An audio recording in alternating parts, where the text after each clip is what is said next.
Dr. Marabian, in his book, Silent Messages, says that 7% of our communication is words, 38% of it is vocal tone, and 55% of it is nonverbal communication. It's huge. I'm Nat O'Farrell, and I come from Orlando, Florida. I got to work in casting and also education, so I saw kids in a lot of different environments. One day in class, I met a student, and he did not know that I was going to be his casting director the following day. And the way he acted with me was very different. And in class, he seemed very sad and depressed and not sure of himself.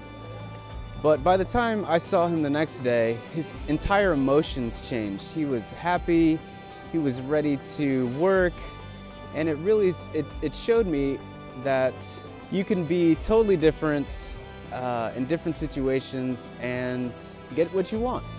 Let's look at some elements that we can focus on as we grow older. Most of the time when people get nervous, they shrug their shoulders, they cross their arms, they kind of slouch. We call this slouching. Our first point today, I want to talk about posture.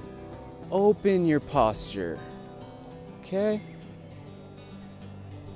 This says, I'm pretty confident in who I am, and I'm ready to learn. Point 2, you want to remember to keep your eyes on your subject, all right? If you're talking to someone and you're constantly looking down and you look distracted, remember at the beginning of the video, and someone's trying to tell you something, it can be very distracting. You kind of lose yourself and the other person gets very confused on what you want. And number 3, your tone of voice. You could say the same thing several times in a different tone. I'm good. I'm good. I'm really good. Or I'm good. Focus on having a pleasant tone, because no one wants to give you something if you're like, I want that right now. Or, can I please have that? Now, everyone gets nervous during life. You get nervous when you meet new people, a new teacher. Maybe you have to give a speech in front of your entire class. Now, what are some things we can do when we start getting nervous before we speak? I'm going to talk about the simplest part, breathing. That's right, we all do it, but for some reason when we start getting nervous, breathing becomes harder.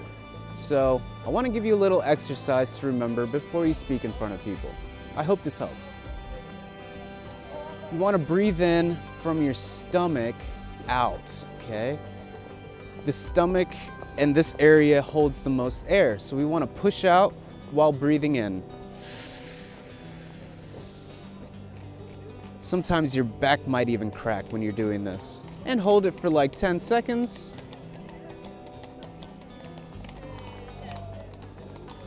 Do this about 3 or 4 times before you speak.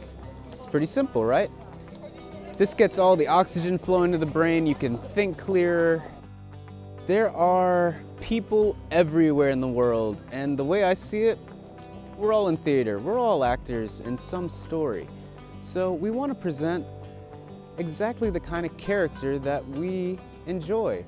Who are some people you look up to? Maybe there's some common traits that you can work on the next time you present yourself, whether it's in class or for a presentation, maybe it's just meeting a new friend. And maybe I'll see you at the next casting call.